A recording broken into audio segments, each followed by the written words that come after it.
This is Chiropractic Marketing FM, an on-demand talk radio show that covers internet marketing best practices for chiropractors. I'm your host, Dr. Patrick MacNamara.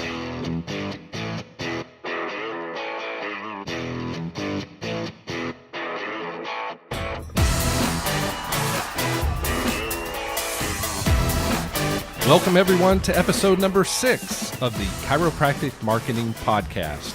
I'm your host, Dr. Patrick MacNamara, and today we're going to focus on search engine optimization. More specifically, SEO that's associated with your local community, known as Local SEO. But first, I need to let you know that today's episode is brought to you by Blogging Chiropractors. Blogging Chiropractors helps chiropractors keep their blogs active with relevant content that's designed to help convert readers into new chiropractic patients. It's blog writing made simple. Sign up for their 14-day free trial over at www.bloggingchiropractors.com. No credit card is required with no further obligation to join. So give it a try. You have nothing to lose. That's www.bloggingchiropractors.com. Now, in episode number 5, we focused exclusively on on-page SEO. If you missed that episode, I encourage you to go back and listen to it first, since it laid the foundation for what we'll talk about today and in episode number 7. You'll find the link to episode number 5 in today's show notes, or simply hop over to iTunes, Google Play, SoundCloud, or Stitcher and search for chiropractic marketing. Today, I'd like to talk to you about what's called Local SEO. Local SEO deals with claiming and managing all of the local directories and citations that represent your business within a local market. These listings are simply online informational sources that contain basic information about a local business, such as its business name, phone number, and address. Good examples of what I'm talking about include sites like Google My Business, Yahoo Local, Bing Local, Merchant Circle, City Search, etc. Your local chiropractic business listings play a critical role on how you perform in local SEO. Matter of fact, search engines often populate these sites at the top of organic search results. But if you haven't claimed your listings, they may show up with inaccurate or missing information. This will negatively affect your local search results, which in return will hurt your business's bottom line. The crazy thing is that there are literally hundreds of these directories. If you've ever tried to claim one yourself, you know what a pain in the rear it can be. Each company has its own set of guidelines to follow and hoops to jump through. If you don't know what each company requires beforehand, it can be downright maddening. So I recommend that you focus on 10 to 15 local directories per month. Go after the big boys first, like Google My Business, Bing Local, Facebook, etc.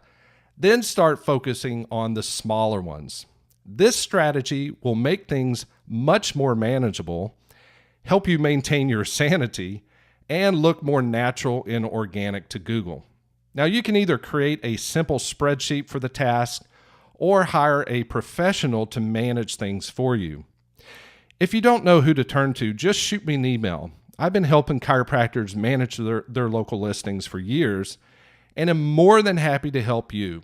Just drop me a line at help@chiropracticmarketing.fm.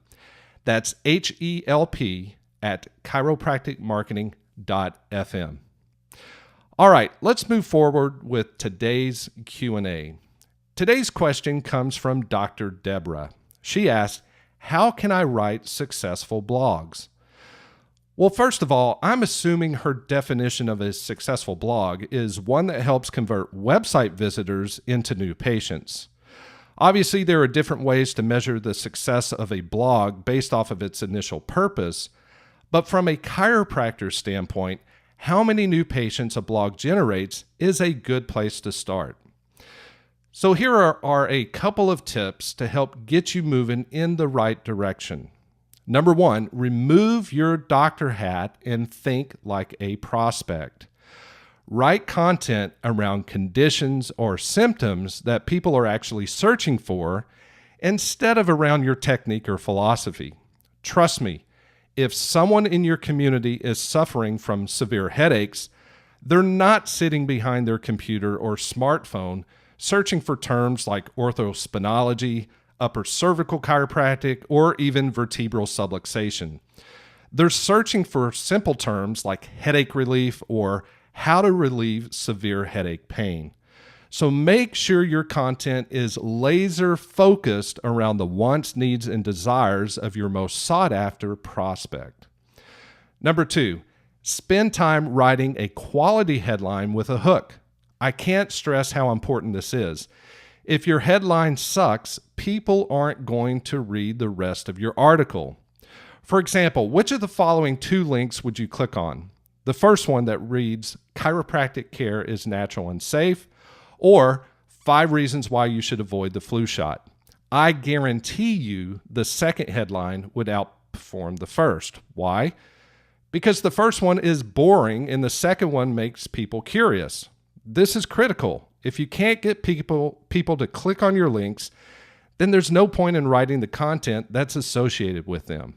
Now, obviously, there's much more I could say about this topic, but instead of talking about it today, I recommend that you head over to my blog and read 5 blog writing tips for chiropractors, as well as why your chiropractic blog sucks and what to do about it. I'll leave the links to both articles in today's show notes. All right, well, that's a wrap, but don't forget to subscribe to this podcast. Just click on the links found in today's show notes, or simply go over to iTunes, Google Play, SoundCloud, or Stitcher and search for the Chiropractic Marketing Podcast. Also, I'd really appreciate your review of this podcast over at iTunes. Let me know what's good, what's bad, and what simply needs to be axed. The choice is completely yours, but reviews do help build awareness of this podcast within iTunes.